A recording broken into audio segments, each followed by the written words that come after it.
With over 1 million apps out there, not every one of them is worth your time or your money. But let's find out where excellence lies. What do we catch, and what do we release when we go hunting with an app trap?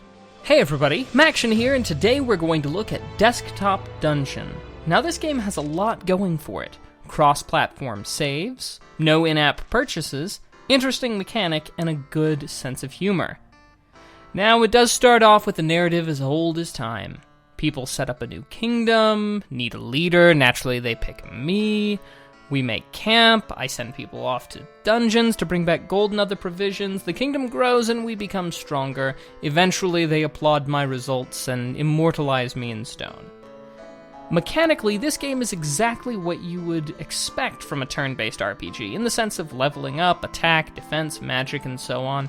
However, it links health and mana regeneration directly to exploring with its restore as you uncover tiles mechanic. This is a double-edged sword, however, because as you heal through exploration, any monster in the dungeon at less than full health will also heal. So when fighting a high-level monster, use potions, not exploration to heal. You can pick up a variety of potions, power-ups, and magical spells, and for those that you don't want to keep, you can convert them into conversion points. These give you a stat boost when you hit a high enough threshold. Which stat it boosts, however, is based on your race. Humans gain attack, dwarves gain health, elves gain mana. And before we start a dungeon, we have the chance to pick the race and class of our Delver, and as well as make a couple of preparations, using gold from previous adventures to give this adventure a better chance. Once prepared, we start the crawl, starting back at level 1 with our fighter. Upon completion of a dungeon, we receive rewards, often a trophy that's sold for gold, and we then use the gold to improve the kingdom and increase our options in race, class, and other preparations. The controls are fairly reasonable. You tap to move to a square, you select an enemy and touch the attack button in the sidebar to hit him with your sword. And you hardly notice anything off about these controls, except when it comes time to drag a spell, they're called glyphs in this game, to drag that spell and cast it on a specific square. Then it gets kind of annoying because your chances of missing the small square that is obscured by your finger is somewhat high. If, like me, you find this off-putting, some spells can be cast by tapping and holding on a square, and then swiping to the spell or action in question. This game, it must be admitted, has a fantastic sense of humor.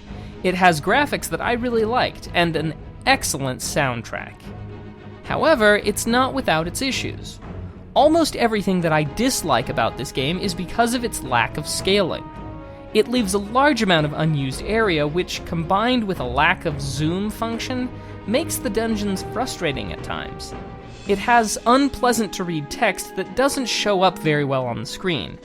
Now currently, it's only available if you have a screen larger than 7 inches, and praise be to Cthulhu for that. Even on my 8-inch tablet, the text is a chore to read.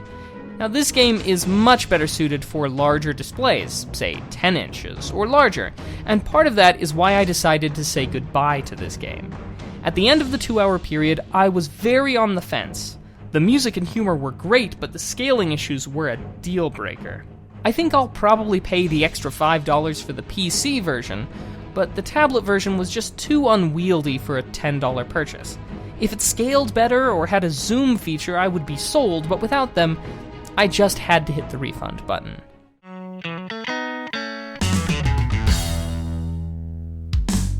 Thank you so much for watching. I hope that you've enjoyed, and if you have, a comment or a like goes a long way. Clicking on any of the videos will take you to a corresponding playlist for conventions, reviews, tutorials, and even Android games. And be sure to be subscribed so that you will be notified of new videos as they come out. Thanks again, and I'll see you around.